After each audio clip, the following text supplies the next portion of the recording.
Merci, monsieur et madame, donc, pour votre exposé. Nous plaidons pour notre part, et nous avions dénoncé d'ailleurs pendant la réforme des retraites, finalement, la retraite globale. Là, je parle évidemment ce qui allait se passer.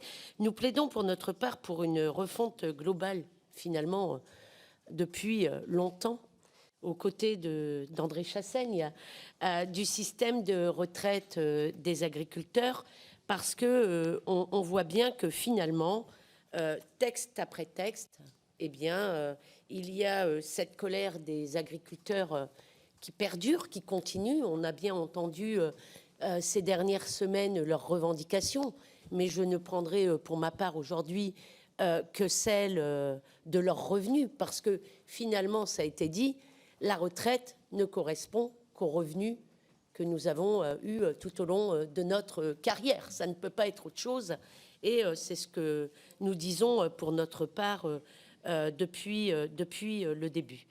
Donc nous plaidons évidemment pour une refonte globale du système de retraite des agriculteurs, parce qu'on voit bien finalement ce ras-le-bol des agriculteurs qui travaillent, qui donnent beaucoup de temps, qui travaillent, je rappelle quand même pour la plupart un nombre d'heures incalculable, qui ont peu de congés et qui finalement ont des retraites que moi j'appelle indécentes pour la plupart, parce que quand on a travaillé toute une vie comme ils travaillent, on mériterait évidemment d'avoir une retraite qui nous permette de vivre. Et là, moi, je peux vous dire que dans les petites, chez les petits paysans et les petits agriculteurs, ce n'est pas le cas. Je viens, moi, pour ma part, d'un département, le Pas-de-Calais, où il y a beaucoup de petites exploitations. Et donc, eh bien, finalement, on a bien vu ce ras-le-bol qu'ils ont exprimé. Alors, juste peut-être un rappel, parce qu'en 2020 et 2021, il y a eu les lois Chassaigne, qui ont finalement permis de revaloriser les retraites agricoles. Il y a eu deux lois. La loi Chassaigne 1, finalement, avec une pension minimale des agriculteurs portée à 75%, à 85% du SMIC net, soit 1 175 €, et en 2024, un gain moyen de 120 € net par mois. Et puis, par amendement, la majorité gouvernementale avait évidemment, ce que nous avions dénoncé, exclu les polypensionnés. Parce que finalement, on le voit bien aujourd'hui, les agriculteurs qui font chaque jour leur métier travaillent quand ils ont des petites exploitations, et c'est ce qui me remonte de mon département.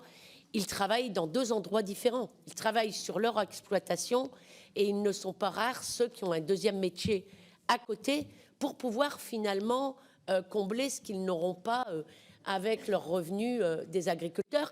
Et leurs épouses sont confrontées aujourd'hui à la même situation. Souvent, leur épouse travaille à l'extérieur pour pouvoir donc compléter les revenus donc du ménage, qui ne sont pas suffisants. Et puis il y a eu donc cette loi Chassaigne 2 avec la revalorisation des retraites des conjoints collaborateurs et des aidants familiaux d'une centaine d'euros donc par mois. Alors aujourd'hui,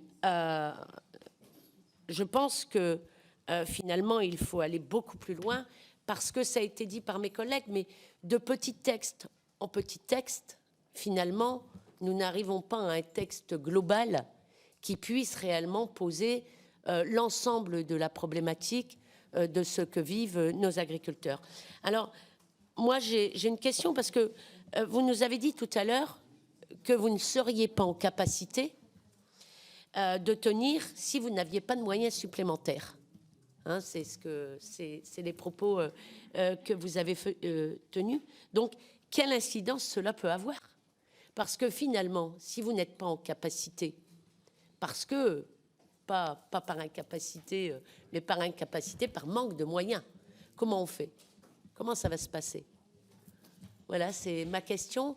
Et j'aimerais que vous puissiez me dire de quels moyens avez-vous besoin, et de combien de moyens supplémentaires avez-vous besoin si demain, finalement, eh bien, voilà. Je vous remercie. Merci beaucoup, Monsieur le Président. Je propose de répondre à cette première série de questions. Il y aura une deuxième